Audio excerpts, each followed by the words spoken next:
The earth trembled beneath the weight of the armies that gathered before Vel Tarsis, a tide of steel and faith, banners unfurling like storm-racked waves in the wind. The banners of Amara bore the golden sun, radiant and unyielding, while the banners of Set were deep crimson, emblazoned with the scales of balance and judgment. Their warriors stretched across the horizon, thousands upon thousands of devoted soldiers, paladins in gleaming plate, their weapons shining with divine enchantment, war mages clad in ceremonial robes, murmuring incantations that caused the very air to hum, and behind them, legions of steadfast infantry, hardened knights and mercenaries brought under the god's banner. At the forefront of the host, standing in grim silence, were the three greatest warriors of the gods. Seraphis Dawnblade, his golden greatsword blazing with celestial fire, his face a mask of divine wrath. Lady Zephyra Alcareth, wrapped in robes woven with skyborn magic, the winds themselves whispering at her command. General Rovan Vex, his blackened steel armor a relic of war eternal, his blade etched with runes that had slain tyrants and demons alike. Before them, Vel Tarsis loomed, no longer a city of light and faith, but a monument of depravity. Once proud spires were bathed in eerie red glows, the streets echoed with screams of pleasure and torment, and above the city, dark sigils of Lothinia's will pulsed like open wounds in the sky. At the city gates, two envoys, one from Amara and one from Set, rode forward, their expressions grim but undaunted as they approached the black gates of corruption itself. The first envoy, High Paladin Aran Tyval, sat astride a pure white warhorse, his silvered armor gleaming despite the shadow that loomed over Vel Tarsis. His voice rang out, unshaken, a beacon of defiance. Daemonweaver, the gods have passed judgment upon you. Your corruption has no place in this world, and your mockery of life will end today. Surrender the city, abandon your wicked throne, and face divine justice.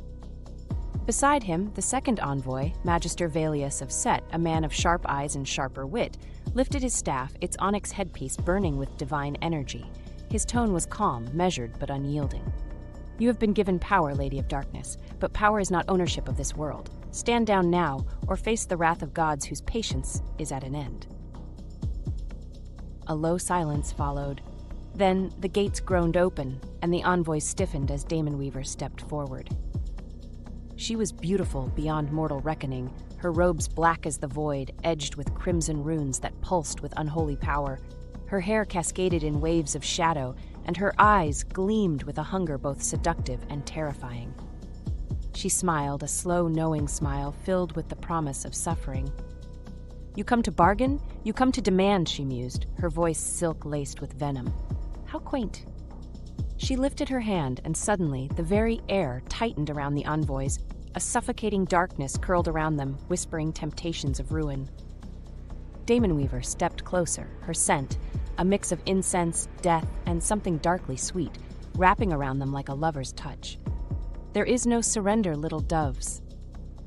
Her voice lowered. There is only truth, and the truth is this: your gods have already lost. The shadows around them writhed, taking on ghostly forms of screaming souls, and her eyes burned with infernal certainty. I will not merely destroy you, I will unravel you. Her voice turned darker, more primal, as Lothinia's whispers slithered through her mind. No city, no temple, no sanctuary will be spared. I will turn your lands into pits of ecstasy and agony, and your gods will watch as their faithful fall before me willingly. She leaned closer, her lips curving into a cruel smirk. You see, I do not need to break your armies. I only need to make them want to serve me. The envoys stiffened, their bodies trembling, not with fear, but with something worse.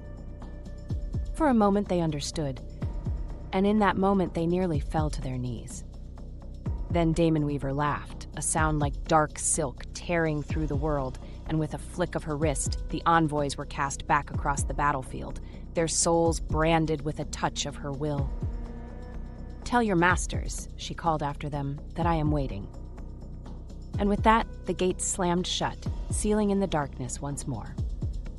The first volley of fire rained down upon Vel Tarsis, divine catapults launching searing spheres of holy light, while the war mages of Set unleashed arcs of violet lightning, shattering the city's outer walls.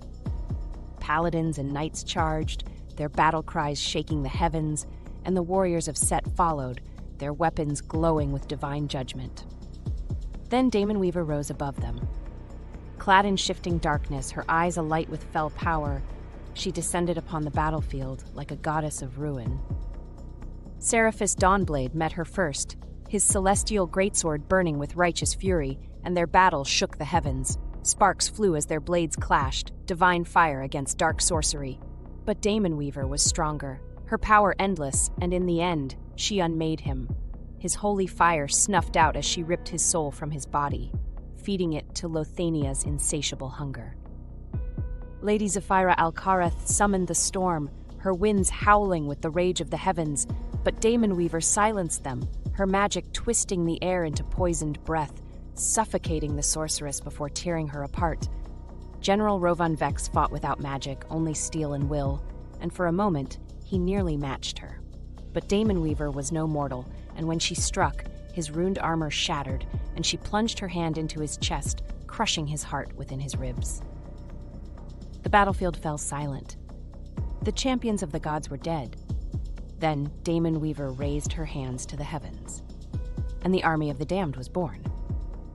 From the ether they came, warriors of shadow, their flesh twisted and reshaped, their souls screaming within their hollowed bodies, thousands of them. And the gods trembled. Lothania's laughter filled Daemonweaver's mind, intoxicating, empowering, and yet, for the first time, Daemonweaver felt a seed of doubt. She looked at the destruction, the death, and in the silence of her mind she whispered to herself, "What have I done?